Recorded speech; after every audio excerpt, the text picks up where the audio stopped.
আজ আমি মটরশুঁটি দিয়ে পুরটা বানিয়ে নিয়েছিলাম। আর দেখুন আমি আটা দিয়ে কীভাবে এই মটরশুঁটির পুরটা ভরে রুটি করে নিচ্ছি সেটাই আমি আপনাদের সঙ্গে শেয়ার করব। আমি আটার লেচিগুলোর মধ্যে পুরটা কিন্তু দিয়ে নিয়েছি। এবার আমি সুন্দর করে গোল করে তারপরে আমি রুটিটা ভেজে ফেলবো।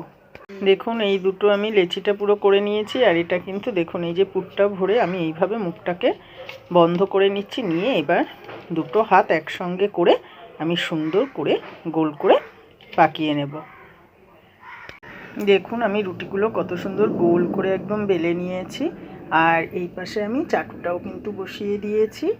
আমি এবার এক এক করে পুর ভরা রুটিগুলোকে কিন্তু দিয়ে দিলাম। আর পুরটাও দেখুন ওপর দিয়ে কিন্তু কত সুন্দর বোঝা যাচ্ছে। কিন্তু আমার চারিদিক দেখুন একদম গোল, একটুও ফাটেনি।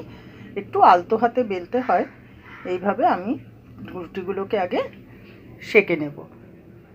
চাটুতে ভালো করে সেঁকা হলে, আর এই রুটি কিন্তু আপনি টমেটো সসের সঙ্গে বলুন, তরকারি দিয়ে বলুন, ধনেপাতার চাটনির সঙ্গে বলুন, সব কিছুর সঙ্গেই কিন্তু শেয়ার করতে পারবেন। এরপর রুটিটা আমি উল্টে নিলাম। এরপর দিয়ে দেব আমি আরেকটা রুটি।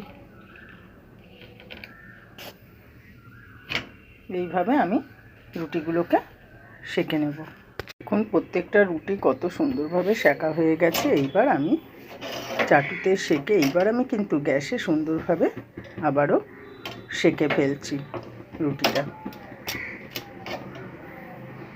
এইভাবে আমি প্রত্যেকটা রুটি কিন্তু সেঁকে ফেলবো। তেল ছাড়া দেখুন কত সুন্দর পুর ভরেও যে রুটি খাওয়া যায় সেটাই আমি আপনাদের সঙ্গে শেয়ার করে ফেললাম।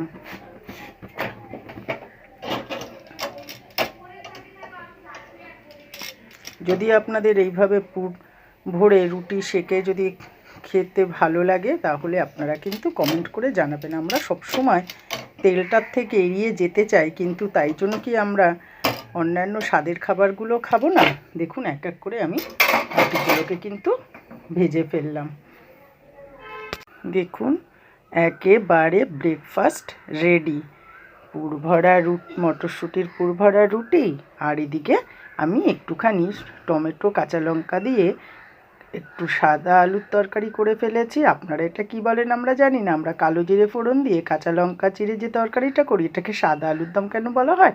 এটাতে হলুদ দেওয়া হয় না, তাই এই জন্য। আর টমেটোর জন্য কালারটা দেখুন মনেই হচ্ছে না যে আমি হলুদ দেইনি।